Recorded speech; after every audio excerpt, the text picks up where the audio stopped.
گدا سیریز میں جو کہانی میں آپ کے لیے لے کر آئی ہوں اس کا عنوان ہے عقل حیراں ہے تماشائی۔ اس کے مصنف ہیں نواب مشتاق احمد خان۔ مجھے ٹھیک یاد نہیں مگر غالباً 16-17 برس ہوئے، میں نے اخبار میں ایک خبر پڑھی جس میں 2 صحابہ اکرام رضی اللہ تعالیٰ عنہ کی دوبارہ تدفین کا ذکر تھا۔ جس حالت میں ان کی میتیں پائی گئی تھیں اسے ایک زندہ معجزے سے تعبیر کیا گیا تھا۔ اس خبر کو پڑھ کر اس وقت میرا تاثر وہی تھا جو عام حالات میں مجھ جیسے عامی کا ہو سکتا ہے، یعنی ضرورت سے زیادہ مبالغے سے کام لیا گیا ہے۔ چنانچہ اسی تاثر کے تحت یہ خبر حافظے سے اتر گئی۔ کئی برس بعد سن 1965 میں حج بیت اللہ کے ارادے سے کراچی روانہ ہوا۔ وہاں مختصر قیام کے دوران میں حسب عادت نئی پرانی کتابوں کا کھوج لگانے نکلا۔ ایک کتب فروش کی دکان پر ورق گردانی کرتے ہوئے ایک خاتون محترمہ محمودہ عثمان صاحب کا لکھا ہوا مشرق وسطیٰ کا سفرنامہ نظر پڑا۔ میرے مجوزہ سفر میں چونکہ اس سرزمین کے دوسرے مقدس مقامات بھی شامل تھے، میں نے اپنی معلومات میں اضافے اور رہبری کے لیے اس سفرنامے کو خرید لیا۔ گھر پہنچ کر اسے پڑھنا شروع کیا۔ میری نظر اس کی فہرست مضامین کی ایک سرخی پر ٹھہر گئی۔ جب اس مضمون کو پڑھا تو میری حیرت کی انتہا نہ رہی۔ جو خبر میں نے کئی برس پہلے شہ سرخی کے تحت ایک اخبار میں پڑھی تھی اس کا تفصیلی ذکر تھا، اور یہ واضح کیا گیا تھا کہ یہ ان کا آنکھوں دیکھا واقعہ ہے۔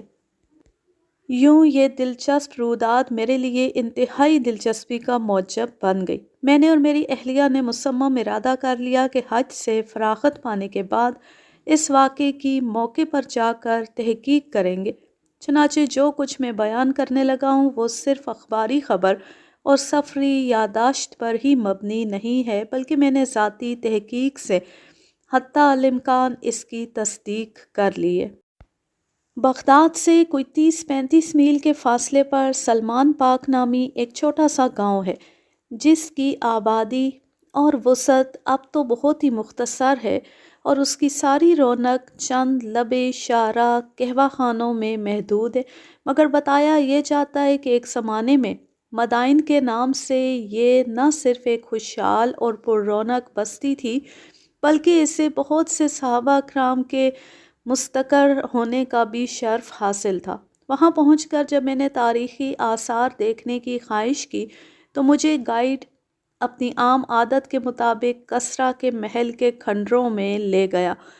ان کھنڈروں کو دیکھ کر جہاں سیاح دنیا اور اس کے جاہ و حشم کی بے ثباتی سے عبرت پکڑتے ہیں، وہاں دوسری طرف اسلام کے غازیوں اور مجاہدوں کے کارناموں کی عظمت دل پر نقش ہو جاتی ہے، جنہوں نے محض اپنی قوت ایمانی اور اللہ تعالیٰ کی نصرت کے سہارے بڑے سے بڑے جابر حکمرانوں کو زیر کر لیا۔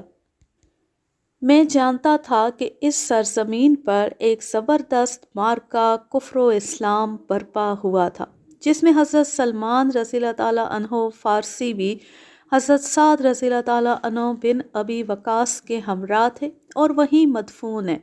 شاید اسی وجہ سے مدائن کا نام بدل کر سلمان پاک بن گیا۔ بہرکیف ان کے مزار مبارک پر حاضری دی۔ میں فاتحہ پڑھ کر ہٹا تو میرے گائیڈ نے کہا، اب میں آپ کو ایک ایسی زیارت کراؤں گا جو ورطہ حیرت میں ڈال دے گی۔ یہ کہہ کر وہ مجھے حضرت سلمان فارسی رضی اللہ تعالیٰ عنہ کے مقبرے سے ملحق جدید طرز کے بنے ہوئے حجروں میں لے گیا، جس میں علیحدہ علیحدہ 2 قبریں تھیں۔ انہیں دیکھ کر کسی شک و شبے کی گنجائش نہ تھی کہ وہ ابھی حال ہی میں تعمیر ہوئے۔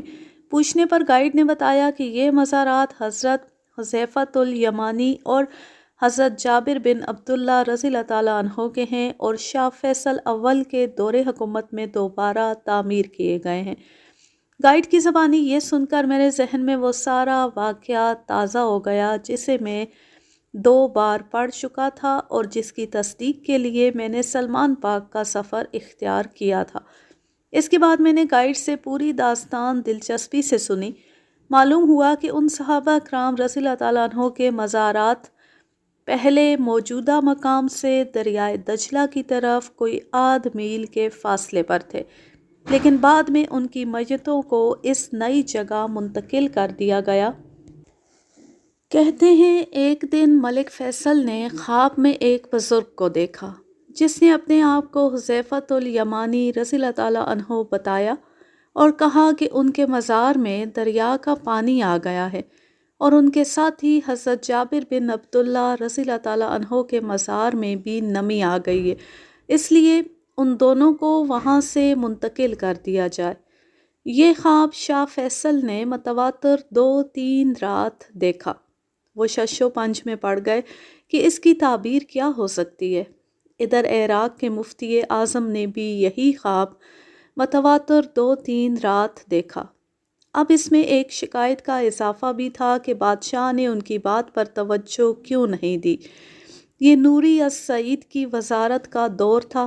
مفتی اعظم نے اس سے ذکر کیا، اس کے توسط سے ملک فیصل سے رابطہ قائم کیا اور ساری بات سنائی۔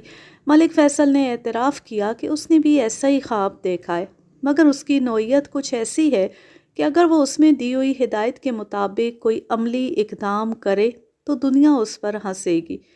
پھر مفتی اعظم سے پوچھا، آپ ہی بتائیے میں کیا کروں؟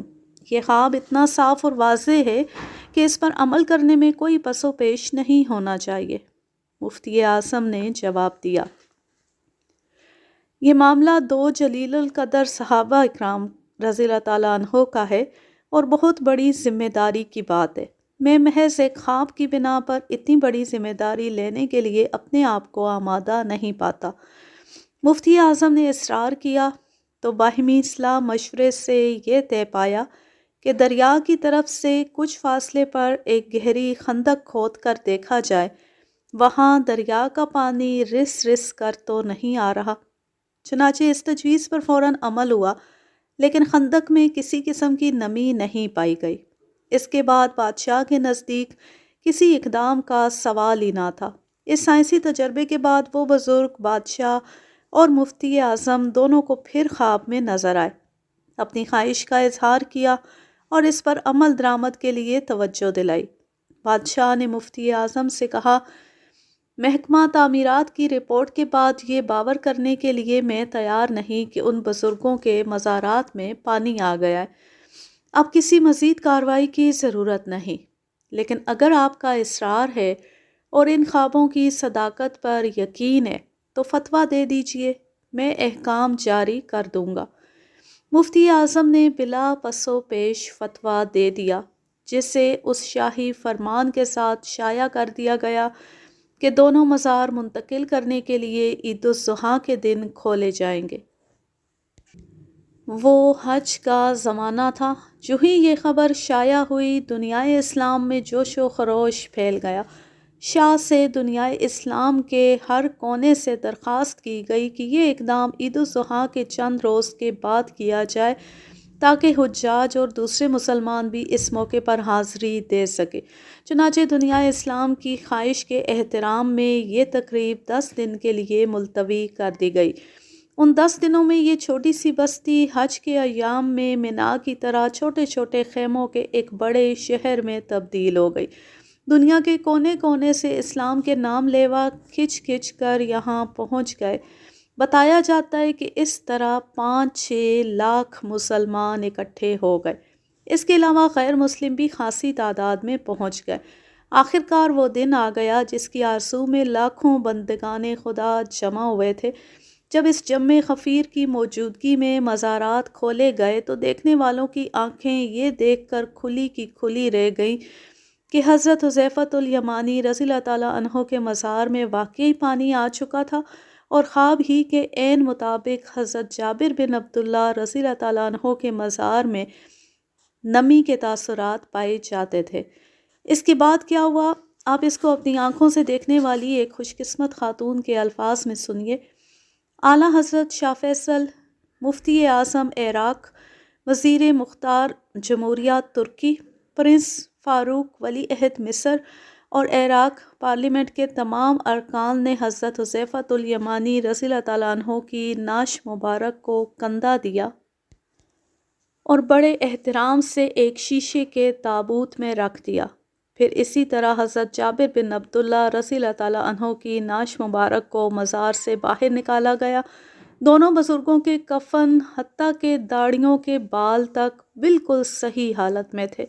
لاشوں کو دیکھ کر یہ اندازہ ہرگز نہیں ہوتا تھا کہ یہ 1300 سال قبل کی نعشیں ہیں، بلکہ گمان یہ ہوتا تھا کہ انہیں رحلت فرمائے 2-3 گھنٹے سے زیادہ وقت نہیں گزرا۔ سب سے عجیب بات یہ تھی کہ دونوں کی آنکھیں کھلی تھیں اور ان میں اتنی پراسرار چمک تھی کہ بہتوں نے چاہا کہ ان کی آنکھوں میں آنکھیں ڈال کر دیکھیں، لیکن ان کی نظریں اس چمک کے سامنے نہ ٹھہر بھی کیسے سکتی تھی۔ وہ ایک حیرت انگیز اور روح پرور منظر تھا۔ بڑے بڑے ڈاکٹر اور یورپ کے فاضلین جو بطور خاص اس تقریب میں شریک ہونے کے لیے آئے تھے، اس منظر کو دیکھ کر بے حد متاثر ہوئے۔ اس کے بعد یہ تابوت پورے عقیدت و احترام کے ساتھ سلمان پاک لائے گئے اور حضرت سلمان فارسی رضی اللہ تعالیٰ عنہ کے مقبرے میں دوبارہ دفن کر دیے گئے۔ سلمان پاک کے بوڑھے بتاتے ہیں کہ وہ روح پرور منظر اب بھی ان کی آنکھوں کے سامنے ہے، جس نے اسلام کی حقانیت کا ایک زندہ اور ناقابل تردید ثبوت بہم پہنچایا تھا۔ میں نے یہ بھی سنا کہ اس واقعے سے متاثر ہو کر بہت سے نصرانی اور یہودی مشرف با اسلام ہو گئے۔ جیسا کہ میں نے اوپر بیان کیا ہے، اس واقعے کو میں نے پڑھا بھی ہے اور نئے مزارات کو اپنی آنکھوں سے دیکھا بھی ہے۔ جو واقعات بیان کیے گئے ہیں ان کی بنا پر اسے ایک زندہ معجزہ کہنا بے جا نہ ہوگا۔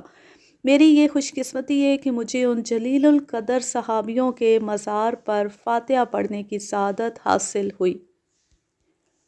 اس کہانی کا ماخذ ہے اردو ڈائجسٹ، نومبر سن 1970۔ اب میں لیتی ہوں آپ سے اجازت۔ جہاں رہیں خوش رہیں، شاد و آباد رہیں، ہنستے مسکراتے رہیں۔ اللہ حافظ، اللہ نگہبان۔